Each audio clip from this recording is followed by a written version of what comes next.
തിരഞ്ഞെടുപ്പ് അവലോകനങ്ങൾ വളരെ തകൃതിയായി കേരളത്തിൽ നടന്നുകൊണ്ടിരുന്ന സമയത്ത് വാട്സപ്പ് ഗ്രൂപ്പുകളിൽ വന്ന ഒരു ട്രോൾ കേരളത്തിൽ താമര വിരിയും അത് വല്ല തോട്ടിലോ കുളത്തിലോ ആയിരിക്കും എന്നായിരുന്നു.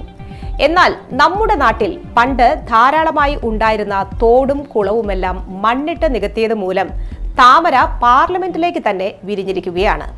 കുളവും തോടുമെല്ലാം നികന്നത് കാരണം ഒറ്റ മഴ പെയ്താൽ തന്നെ റോഡ് തോടാവുകയും വീട് കുളമാവുകയും ചെയ്യുന്ന അവസ്ഥയാണുള്ളത്. അതിനാൽ എത്രയും പെട്ടെന്ന് കേരളം ഭരിക്കുന്നവർ നാട്ടിലെ തോടുകളെല്ലാം തെളിച്ചിടുന്നത് നന്നായിരിക്കും. അഖിലേന്ത്യാ തലത്തിൽ BJP പ്രതീക്ഷിച്ച നേട്ടം ഉണ്ടാക്കാൻ കഴിഞ്ഞില്ലെങ്കിലും മൂന്നാം തവണയും ഭരണം ഉറപ്പിക്കാൻ കഴിഞ്ഞു എന്നത് ശ്രദ്ധേയമാണ്. കാരണം പ്രധാന പ്രതിപക്ഷങ്ങളെല്ലാം ഒന്നിച്ച് മത്സരിക്കുകയും ഭരണം തിരിച്ചുപിടിക്കാൻ കിണഞ്ഞ് ശ്രമിച്ചിട്ടും ഭരണ നേട്ടവും രാജ്യത്തിന്റെ വികസനവും ജനോപകാരപ്രദമായ പദ്ധതികളും നടപ്പിലാക്കിയതുകൊണ്ട് തന്നെയാണ് ഭരണം നിലനിർത്താനായത് എന്നത് ശ്രദ്ധേയമാണ്.